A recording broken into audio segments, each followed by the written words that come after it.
Peace, love, Goldn.Light. So last week I did this thing where I was sharing a video of me rereading one of my journal entries, right? I love to journal, and another thing that I love to do is actually reread things that I've written. So I was calling it journal reflection. It was just one video. I said I didn't know if it was going to be a thing. It's kind of looking like it's a thing. This is the second video, but I think I'm going to call it journal receipts, right?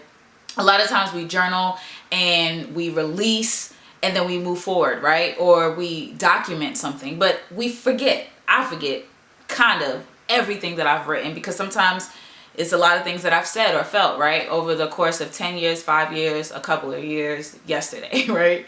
So journal receipts is a way for me to go back through my journal and revisit things that I've written, and just kind of use that as a reflection to also track my progress, or maybe realize that there's a reoccurring pattern that I'm still doing, right?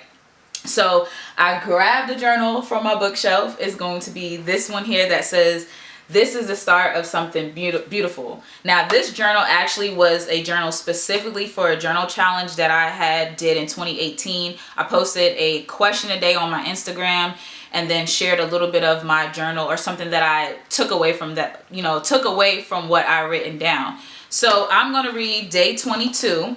So this was 12/22/2018. It says, "What does forgiveness really mean to you?" Asking myself, what does forgiveness mean to me? So I'm going to read what I wrote. "Forgiveness, I've learned, is more about me than it is about anyone else. I forgive so that I can let go of the emotional attachment that may be there, but draw out the lesson and move forward."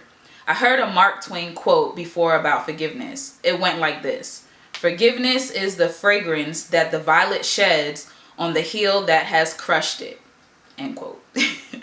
There's something very freeing, very liberating about forgiveness. Forgive to detach, but don't forget the lesson. People have done a lot of things ill to me, right? And oftentimes it made me feel sick. It drained my energy when I wasn't able to really move forward in my life. When I forgive, it doesn't necessarily mean I condone or support the action, behavior, of the situation. I'm simply releasing the emotional hold or grip, and I aim to move forward with the lesson. I also have to find ways that I forgive myself. Forgiving doesn't make me weak or less, but best believe I'm going to be using wisdom, and I ain't with the bullshit. So this is what I wrote, like I said, on 12/22/2018. And I still really have the same feelings about how I view forgiveness. Lately, I've just been working on myself, forgiving myself, and what that looks like for me right now. I haven't really written so much about that. Actually, I'm lying. I have written about self-forgiveness maybe last month. So I actually should read that in comparison to what I wrote in 2018. But yeah, so journal receipts, this might be a thing. Let me know. You want to hear more things that I've written in my journal? Just leave a comment and let me know. But until then, peace and love.